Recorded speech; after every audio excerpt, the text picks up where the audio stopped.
परमेश्वरका दैनिक वचनहरू। मानिसहरूको नियतिलाई परमेश्वर प्रतिको तिनीहरूको आचरणले निर्धारण गर्छ। परमेश्वर जीवित परमेश्वर हुनुहुन्छ र मानिसहरूले फरक फरक परिस्थितिहरूमा फरक फरक व्यवहार गर्दा ती व्यवहारहरूप्रति उहाँको आचरण पनि फरक फरक नै हुन्छ, किनभने न त उहाँ कठपुतली नै हुनुहुन्छ, न त उहाँ रित्तो हावाको झोका नै हुनुहुन्छ। परमेश्वरको मनोवृत्तिको बारेमा जान्नु मानव जातिको लागि मूल्यवान खोजी हो। मानिसहरूले परमेश्वरको आचरणको बारेमा जानेर कसरी अलिअलि गर्दै परमेश्वरको स्वभावको ज्ञान प्राप्त गर्न र उहाँको हृदयलाई बुझ्न सक्छन् भन्ने कुरा सिक्नुपर्छ। जब तैँले क्रमिक रूपमा परमेश्वरको हृदयलाई बुझ्न थाल्छस्, तब तैँले उहाँको डर मान्ने र दुष्टताबाट अलग बस्ने उपलब्धि प्राप्त गर्नु धेरै गाह्रो कुरा हो भन्ने महसुस गर्ने छैनस्। अझ भन्ने हो भने जब तैँले परमेश्वरलाई बुझ्छस्, तब तैँले उहाँको बारेमा निष्कर्ष निकालिहाल्ने सम्भावना कम हुनेछ।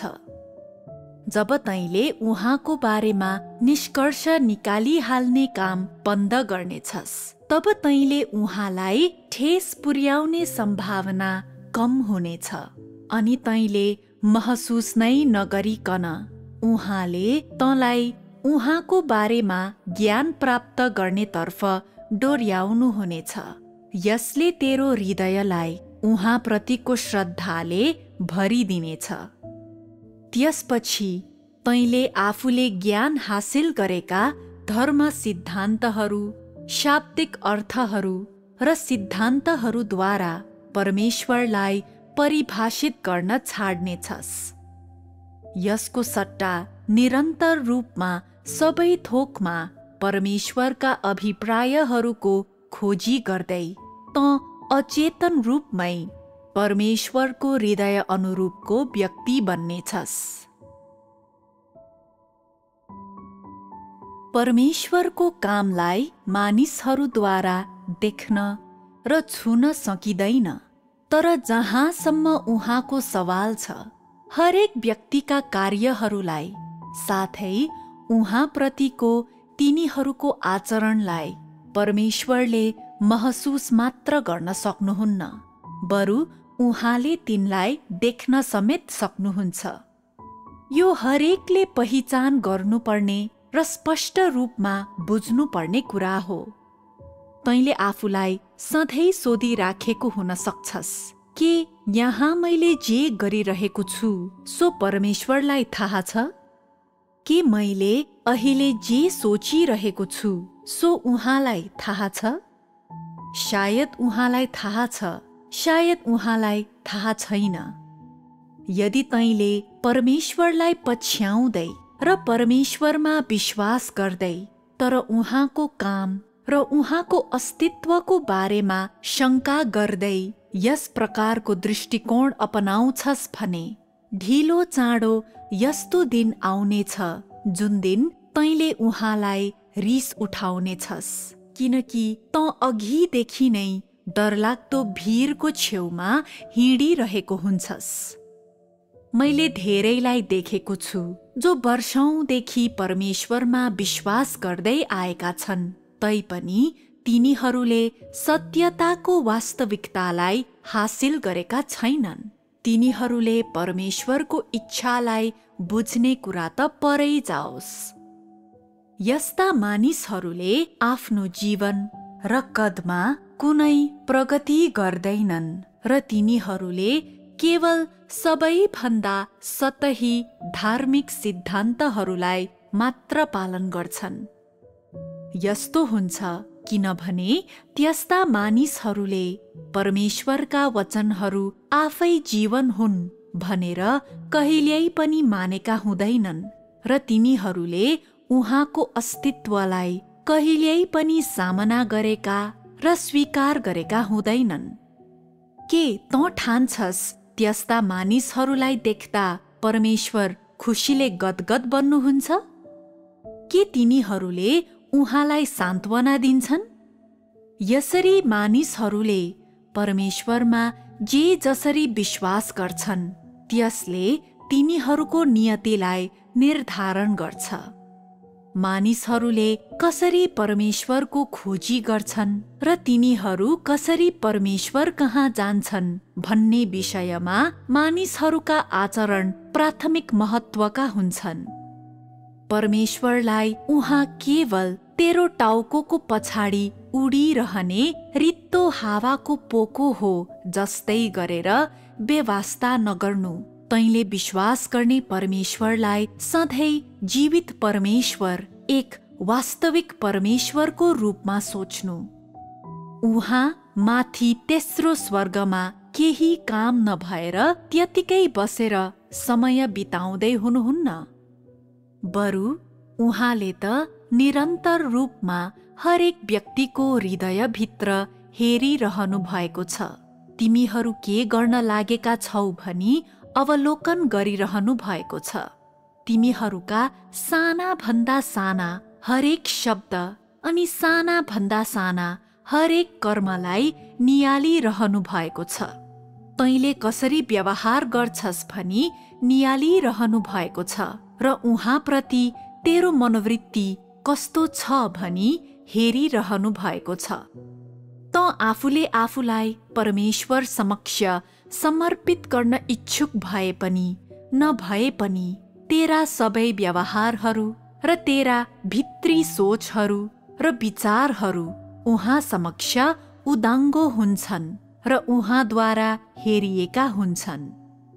तेरो व्यवहारको कारण, तेरा कर्महरूको कारण र उहाँप्रतिको तेरो आचरणको कारण तेरो बारेमा परमेश्वरको राय र तँ प्रतिको उहाँको आचरण निरन्तर परिवर्तन भइरहेको हुन्छ।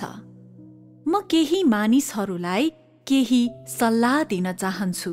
उहाँ तँमा आसक्त हुनुपर्छ झैँ गरी उहाँले तँलाई कहिल्यै छाड्न सक्नुहुन्न झैँ गरी अनि तँ प्रतिको उहाँको आचरण अटल रहेको र त्यो कहिल्यै परिवर्तन नै हुँदैन झै गरी परमेश्वरको हातमा आफूलाई शिशु झैँ नराख। अनि म तिमीहरूलाई सपना देख्न छोड्नु भनेर पनि सल्लाह दिन्छु। हरेक व्यक्तिप्रति व्यवहार गर्ने कुरामा परमेश्वर धर्मी हुनुहुन्छ। मानिसहरूलाई जित्ने र मुक्ति दिने कामको बारेको उहाँको विधिमा उहाँ इमान्दार हुनुहुन्छ। यो उहाँको व्यवस्थापन हो। उहाँले हरेक व्यक्तिलाई गम्भीरताका साथ व्यवहार गर्नुहुन्छ। उहाँले खेलाइने पाल्तु जन्तुलाई जस्तो व्यवहार गर्नुहुन्न। मानवप्रतिको परमेश्वरको प्रेम पुलपुलाउने वा बिगार्ने किसिमको हुँदैन। न त मानव जातिप्रतिको उहाँको कृपा र सहनशीलता नै आसक्तिपनयुक्त र अविवेकपूर्ण हुन्छन्। यसको विपरीत मानवप्रतिको परमेश्वरको प्रेममा जीवनलाई चाहने, दया गर्ने र आदर गर्ने कुराहरू पर्छन्। उहाँको कृपा र सहनशीलताले तिनीहरूप्रतिको उहाँका अपेक्षाहरू व्यक्त गर्छन् र तिनीहरू मानव जातिलाई बाँच्नको लागि आवश्यक पर्ने कुराहरू हुन्। परमेश्वर जीवित हुनुहुन्छ र परमेश्वर वास्तविक रूपमै अस्तित्वमा हुनुहुन्छ। मानव जाति प्रतिको उहाँको आचरण सिद्धान्तमा आधारित छ। यो बिल्कुलै पनि कट्टरपन्थी नियमहरूको सङ्गालो होइन र यो परिवर्तन हुन सक्छ। मानव जाति प्रतिको उहाँका आशयहरू तिनीहरू उत्पन्न हुने परिस्थितिमा आधारित भएर अनि हरेक व्यक्तिको आचरण परिवर्तनसँगै क्रमिक रूपले परिवर्तन हुँदैछन् र समयसँगै रूपान्तरित हुँदैछन्। त्यसकारण तैँले तेरो हृदयमा सम्पूर्ण स्पष्टताका साथ थाहा पाउनुपर्छ कि परमेश्वरको सार अपरिवर्तनीय छ र उहाँको स्वभाव विभिन्न समयहरू र विभिन्न परिप्रेक्ष्यहरूमा बाहिर निस्कन्छ। तैँले यो कुरालाई गम्भीर कुरा हो भन्ने नठान्न सक्छस् र तैँले परमेश्वरले कसरी विभिन्न कुराहरू गर्नुहुन्छ भन्ने कुरा कल्पना गर्न आफ्नै व्यक्तिगत धारणाहरू प्रयोग गर्न सक्छस्। तथापि केही समयहरू यस्ता हुन्छन् जुन बेला तेरो दृष्टिकोणको विपरीत ध्रुव चाहिँ सत्य हुन्छ र परमेश्वरलाई मापन गर्ने प्रयासमा तैँले तेरा आफ्नै व्यक्तिगत धारणाहरू प्रयोग गर्दै परमेश्वरलाई क्रोधित पारिसकेको हुन्छस्। यस्तो हुन्छ किनभने परमेश्वर तैँले सोचेको जस्तो गरी सञ्चालित हुनुहुन्न, न त तैँले भने जस्तो गरी नै उहाँले विभिन्न कुराहरूप्रति व्यवहार गर्नुहुन्छ। तसर्थ म तँलाई तेरो वरिपरिका हरेक कुराहरू सामना गर्ने तरिकामा तँ सावधान र विवेकी हुनु अनि सबै कुराहरूमा परमेश्वरको मार्गमा हिँड्ने सिद्धान्त अर्थात् परमेश्वरको डर मान्ने अनि दुष्टताबाट अलग रहने सिद्धान्तको अनुसरण गर्न सिक्नु भनी स्मरण गराउँछु। तैँले परमेश्वरको इच्छा र परमेश्वरको आचरण सम्बन्धी कुराहरूको बारेमा दरिलो बुझाइ विकास गर्नुपर्छ। तैँले यी कुराहरू तँलाई सुनाउने अन्तर्ज्ञान पाएका मानिसहरू भेट्टाउनुपर्छ र तैँले इमान्दारितापूर्वक खोजी गर्नुपर्छ। मनलाग्दो गरी उहाँको मूल्याङ्कन गर्दै मनोमानी ढङ्गले उहाँका बारेमा निष्कर्षहरू निकाल्दै र उहाँले पाउनुपर्ने सम्मान नदिई उहाँप्रति व्यवहार गर्दै तेरो विश्वासको परमेश्वरलाई कठपुतलीको रूपमा नहेर्नु। परमेश्वरले तेरो लागि मुक्ति ल्याउँदै गर्दा र उहाँले तेरो परिणाम निर्धारण गर्दै गर्दा उहाँले तँलाई कृपा वा सहनशीलता वा न्याय र सजाय प्रदान गर्न सक्नुहुन्छ। तर जुनसुकै अवस्था भए पनि तँ प्रतिको उहाँको मनोवृत्ति अपरिवर्तनीय हुँदैन। यो कुरा उहाँ प्रतिको तेरो आफ्नै आचरणको साथसाथै उहाँको बारेमा तेरो बुझाइमा निर्भर हुन्छ। परमेश्वर सम्बन्धी तेरो ज्ञान वा बुझाइको एक पक्षको आधारमा सधैँको लागि उहाँको परिभाषा नगर। मृतक परमेश्वरमा विश्वास नगर, जीवित परमेश्वरमा विश्वास कर।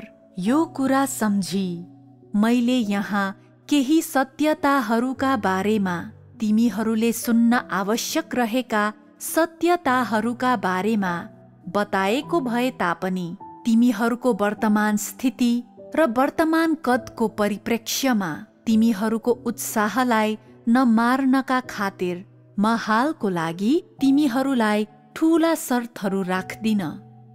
त्यसो गर्नाले तिमीहरूको हृदय उदासपनले भरिनेछ र तिमीहरूले परमेश्वरप्रति अत्यन्तै निराश अनुभव गर्नेछौ। यसको सट्टामा म आशा गर्छु तिमीहरूले भविष्यमा आउने बाटो हिँड्दा तिमीहरूको हृदयमा भएको परमेश्वर प्रतिको प्रेम र परमेश्वर प्रतिको आदरपूर्ण आचरणलाई प्रयोग गर्न सक्नेछौ। परमेश्वरमा कसरी विश्वास गर्ने भन्ने मामलामा उल्झनमा नपर। यसलाई सबैभन्दा ठूला सवालहरूमध्ये एकको रूपमा लेऊ। यसलाई आफ्नो हृदयमा राख, यसलाई अभ्यास गर र यसलाई वास्तविक जीवनसँग जोड। केवल ओठे सेवा मात्र नगर, किनभने यो मामला भनेको जीवन र मृत्युको मामला हो र त्यस्तो मामला हो जसले तेरो गन्तव्य निर्धारण गर्छ। यसलाई हँसी मजाक वा बच्चाको खेलाउनाको रूपमा नलेऊ। मैले आज यी वचनहरू तिमीहरूसँग बाँडेपछि तिमीहरूका मस्तिष्कले कतिको बुझाइ प्राप्त गरेका छन् भनी म आफै सोचिरहेको छु। आज मैले जे कुरा भने सो बारेमा के तिमीहरूलाई सोध्न मन लागेका कुनै प्रश्नहरू छन्? यी विषयहरू अलि नयाँ छन् र तिमीहरूका दृष्टिकोणहरू, तिमीहरूका सामान्य खोजीहरू र तिमीहरूले प्राय ध्यान दिने कुराहरू भन्दा अलि फरक भए तापनि मलाई लाग्छ एकपल्ट केही समयको लागि तिमीहरूले तिनलाई संगति गरिसकेपछि तिमीहरूले यहाँ मैले भनेका सबै कुराहरूको बारेमा आम बुझाइ प्राप्त गर्नेछौ। यी विषयहरू सबै नै धेरै नयाँ र तिमीहरूले पहिले कहिल्यै नसोचेका छन्। त्यसैले म आशा गर्छु कि तिनले कुनै पनि प्रकारले तिमीहरूको बोझलाई बढाउने छैन। मैले आज तिमीहरूलाई डर देखाउनको लागि यी वचनहरू बोलिरहेको छैन, न त मैले तिमीहरूसँग काम कार्यवाही गर्ने तरिकाको रूपमा नै तिनको प्रयोग गरिरहेको छु। बरु मेरो उद्देश्य त तिमीहरूलाई सत्यता सम्बन्धी वास्तविक तथ्यहरू बुझ्न मद्दत गर्नु हो। मानव जाति र परमेश्वरको बीचमा दरार विद्यमान रहेकोले मानिसहरूले परमेश्वरमा विश्वास गरे तापनि तिनीहरूले कहिल्यै पनि उहाँलाई बुझेका छैनन् वा उहाँको आचरणलाई चिनेका छैनन्। परमेश्वरको आचरणको बारेमा मानिसहरू आफ्ना सरोकारमा पनि कहिल्यै त्यति धेरै उत्साहित भएका छैनन्। बरु तिनीहरूले त अन्धो भई विश्वास गर्दै अघि बढेका छन् र तिनीहरू परमेश्वरबारे तिनीहरूको ज्ञान र बुझाइमा लापरवाह रहेका छन्। त्यसकारण तिमीहरूको लागि यी मामलाहरू स्पष्ट पार्न र तिमीहरूले विश्वास गरेका परमेश्वर कस्तो प्रकारको परमेश्वर हुनुहुन्छ, साथै उहाँले के सोच्दै हुनुहुन्छ, विभिन्न प्रकारका मानिसहरूलाई व्यवहार गर्ने सम्बन्धमा उहाँको आचरण कस्तो हुन्छ, तिमीहरू उहाँका आवश्यक मापदण्डहरू पूरा गर्नबाट कति टाढा रहेका छौ र तिमीहरूका कार्यहरू र उहाँले शर्त गर्नुभएका मापदण्डहरू बीचमा कति ठूलो भिन्नता रहेको छ भन्ने कुरा बुझ्न मद्दत गर्न म बाध्य भएको महसुस गर्छु। तिमीहरूलाई यी कुराहरूको जानकारी दिनुको लक्ष्य भनेको तिमीहरूलाई आफूले आफैलाई मापन गर्नको लागि नाप्ने गज दिनु हो, ताकि तिमीहरू जुन बाटोमा छौ त्यो बाटोले कस्ता प्रकारका प्रतिफल निम्त्याएको छ, त्यो बाटोमा तिमीहरूले के कुरा प्राप्त गर्न सकेका छैनौ र कुन क्षेत्रमा तिमीहरूले संलग्नता जनाएकै छैनौ, सो कुरा थाहा पाउनेछौ। तिमीहरूले तिमीहरू माझ कुराकानी गर्दा प्राय केही आम रूपमा छलफल गरिने विषयहरूको बारेमा कुरा गर्छौ, जुन क्षेत्रको हिसाबमा एकदमै संकुचित र विषयवस्तुको हिसाबमा एकदमै सतही हुन्छन्।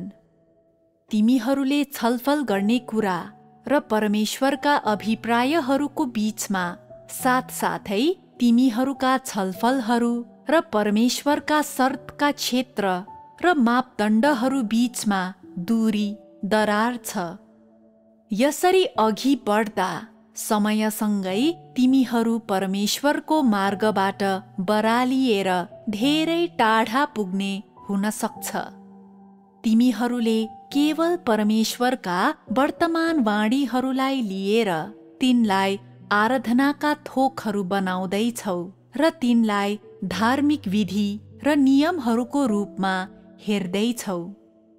तिमीहरूले गरिरहेको सबै यही हो। वास्तविक तथ्यमा परमेश्वरको लागि तिमीहरूको हृदयमा कुनै स्थान नै छैन र उहाँले कहिल्यै पनि तिमीहरूको हृदय साँचो रूपमा प्राप्त गर्नुभएको छैन। केही मानिसहरूले सोध्छन् परमेश्वरलाई चिन्नु एकदमै गाह्रो छ र यही नै सत्यता हो। यो गाह्रो छ यदि मानिसहरूलाई बाह्य रूपमा तिनीहरूको कर्तव्य निर्वाह गर्न र काम पूरा गर्न र कठिन परिश्रम गर्न लगाइयो भने तिनीहरूले परमेश्वरमा विश्वास गर्न एकदमै सजिलो हुन्छ भन्ने ठान्ने छन्, किनभने ती सबै कुराहरू मानव क्षमताको क्षेत्रभित्र पर्छन्। तथापि जब परमेश्वरका अभिप्रायहरू र मानव जातिप्रति उहाँको आचरणतर्फ विषय परिवर्तन हुन्छ, तब हरेक व्यक्तिको दृष्टिकोणमा परिस्थिति अलि अप्ठ्यारो बन्छ, किनभने यसमा सत्यताबारे मानिसहरूको बुझाइ र वास्तविकतामा तिनीहरूको प्रवेश संलग्न हुन्छ। त्यसैले अवश्य पनि त्यसमा केही हदसम्म अप्ठ्यारो त हुन्छ नै, तैपनि त पहिलो ढोकाबाट छिरिसकेपछि र तैँले प्रवेश प्राप्त गर्न सुरु भएपछि परिस्थिति क्रमिक रूपमा अलि सहज हुँदै जान्छ।